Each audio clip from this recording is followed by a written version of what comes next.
kasisi. So, isang pagkain na naman po ang ating kakainin ngayon. It's lunchtime at nagluto ang aking asawa ng masarap na ulam. Ano ba ito? So, ito guys, ang niluto ng aking asawa.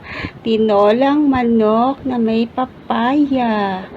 So, meron tayo ditong kanin. Meron tayong dessert na saba ng saging, patis, pampagana. So, ayan, titikman natin ngayon kung anong lasa ng pagkain na ito na niluto ng aking asawang mabait. Kain po tayo.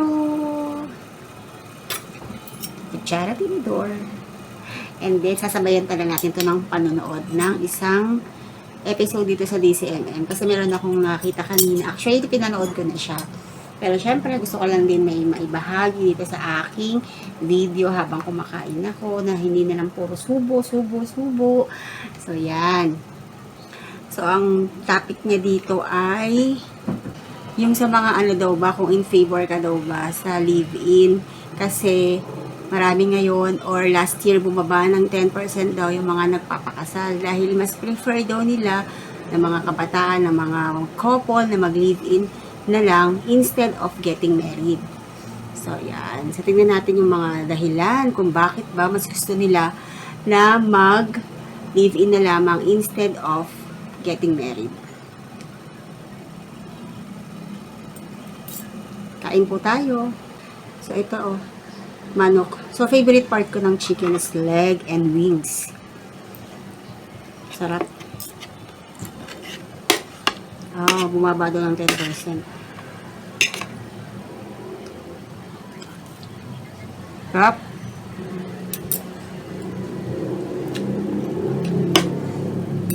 Yung tinolang manok, paborito to ng asawa ko, tsaka ng bunsong anak ko.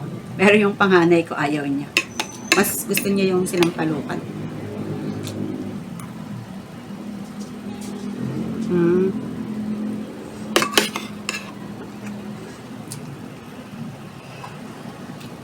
Ikaw ba? Viewers, kasisi. Mas gusto mo ba mag-live-in or magpakasal? Siyempre, iba-iba yung mga opinion natin, di ba? Mamaya sabihin ko sa inyo yung opinion ko kung ano.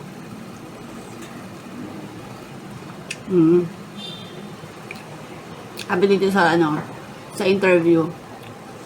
Kaya nga sa social media, sa mga Facebook, tsaka sa mga ibang social media na nakikita nila naghihiwalay mag-asawa kasi ganito yung asawa niya, ganyan yung asawa niya.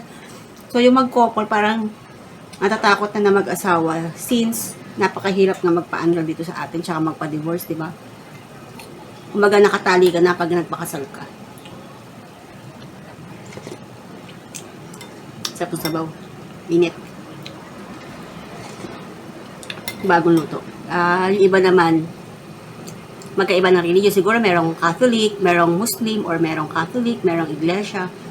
So, instead of getting married ka, kasi magkaiba yung religion nila, hindi magkasundo, nag-live-in na lang.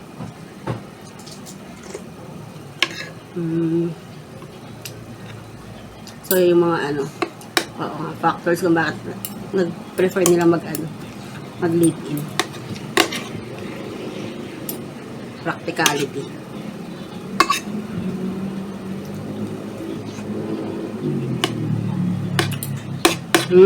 Nagastos.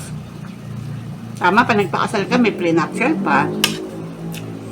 Pag nagpakasal ka, magkano magagastos mo? Baka yung side ng mapapangasawa mo, yung babae, gusto bongga. So, yun. Kaya nga, maaari.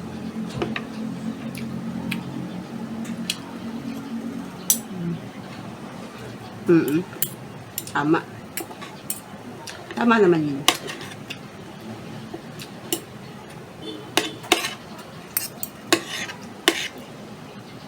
Ano sabihin ko kung ano yung opinion ko dyan Opinion ko lang yun. So, huwag kayong magagalit.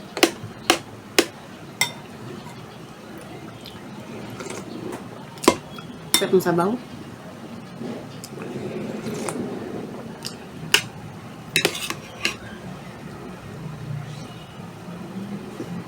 Sarap. Mm-mm.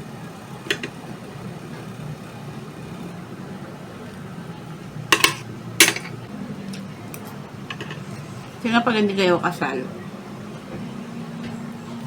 parang kulang yung benefits ng babae. Wala kang karapatan, parang ganun. So yun, sabihin ko na kung ano yung opinion ko Dahil malapit na tayong matapos sa pagkain. Konti na kasi itong kinuha kong pagkain. So para sa akin, syempre, mas gusto ko pa din na ikakasal kaysa mag-live-in. So, nung kami ng mag-boyfriend, talaga yung both parents ay parents niya, parents ko. Siyempre, mas gusto yung talaga ikakasal kayo na legal, na manunumpa, yung mga ganun, diba? Lalakad ka sa altar. Hindi naman kailangan sobrang bongga yung kasal mo. Invite mo lang yung mga relatives mo, close friends, para lang sa amin nga di talaga. Both sides may mga invited lang. Hindi naman lahat kailangan imbitahan mo. Hindi naman kailangan sobrang bonggang-bongga na gagastos ka talaga ng magkano para lang sa kasal na yun. Kasi ang importante talaga is yung kayong dalawa, di ba? Kung nagkakasundo ba kayo sa mga bagay-bagay.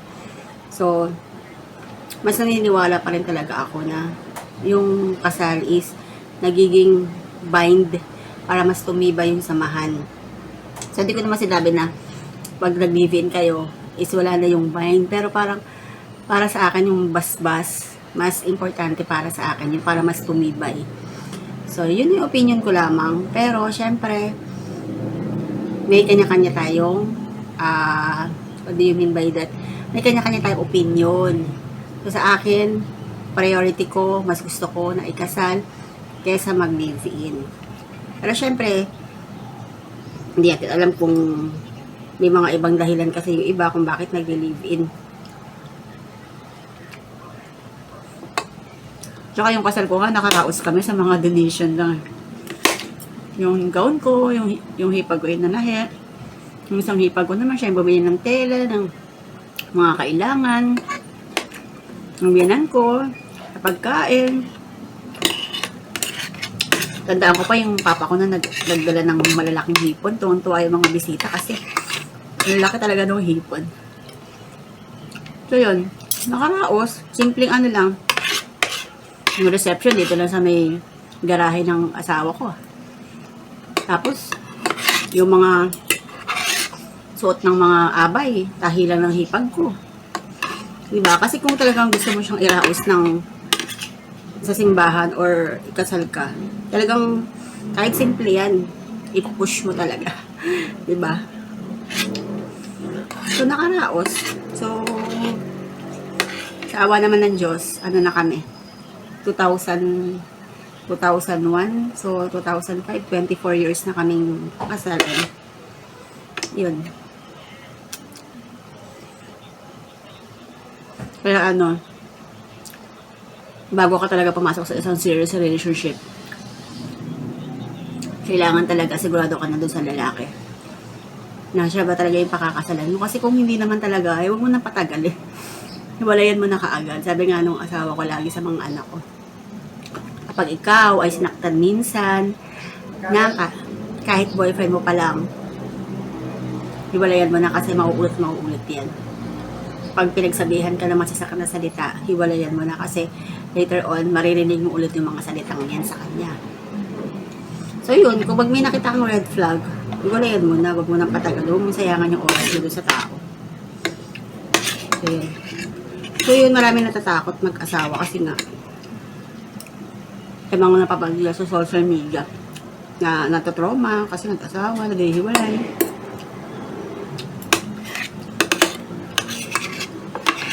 Pero may mga kakilala naman din ako na hindi naman ako sa kanila na nag-live-in, okay lang yun. Kasi yun yung choice nila, diba? Respect na lang din. Ang sarap ng ulam ko.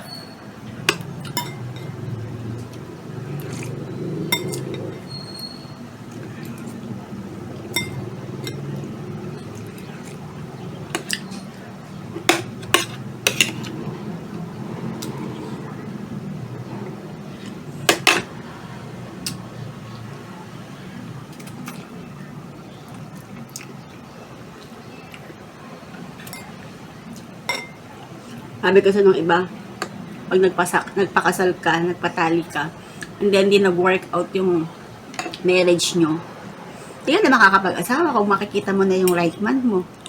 Tama nga naman yun. Pero syempre, dapat, sa simula pa lang, kilalalin mo na yung lalaki.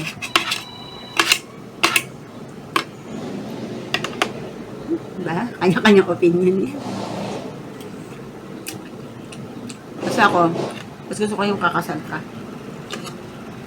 Sana, di ba, yung mga anak ko, ganyan din yung ano nila, opinion. So, hindi natin alam yung ano nila eh. Nasa isip nila. Pero syempre, encourage ko sila na ano, getting married.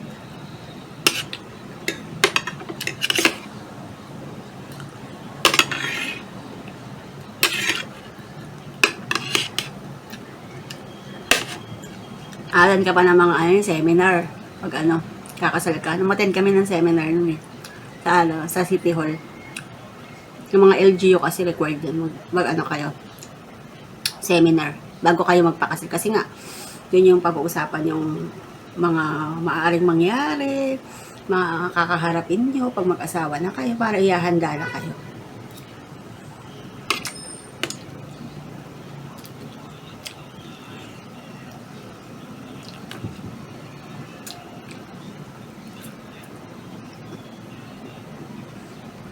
Sarap.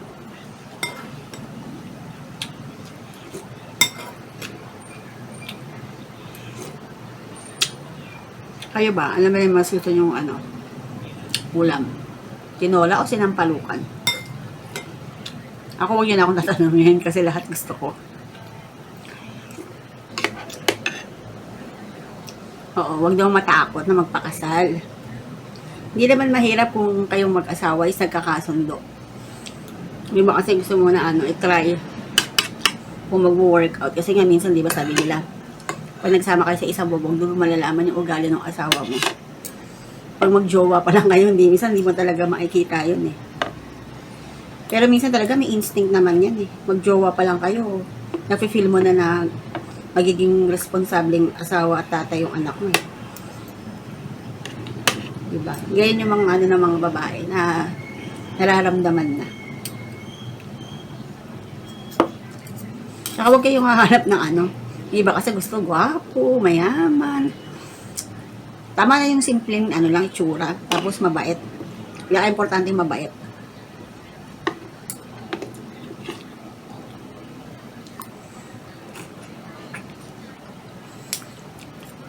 Tara. Apa yun?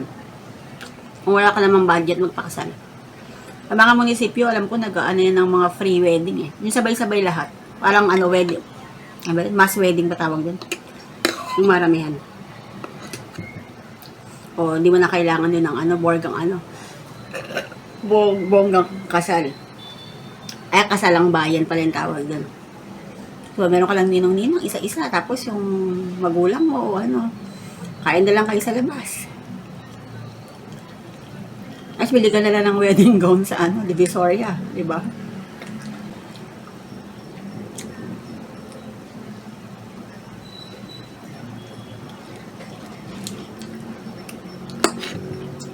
Sarap nung saba. Ay, may bloopers na naman ako.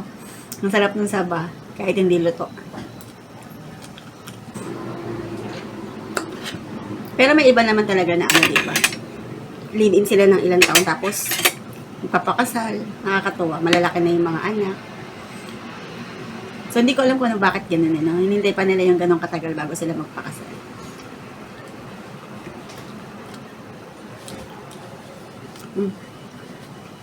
Last bite.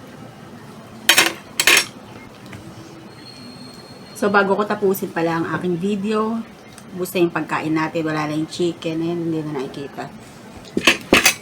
Ito na po yung buto. Ayan yung buto. Huwag niyong kalimutan na mag-subscribe, manood sa aking mga videos.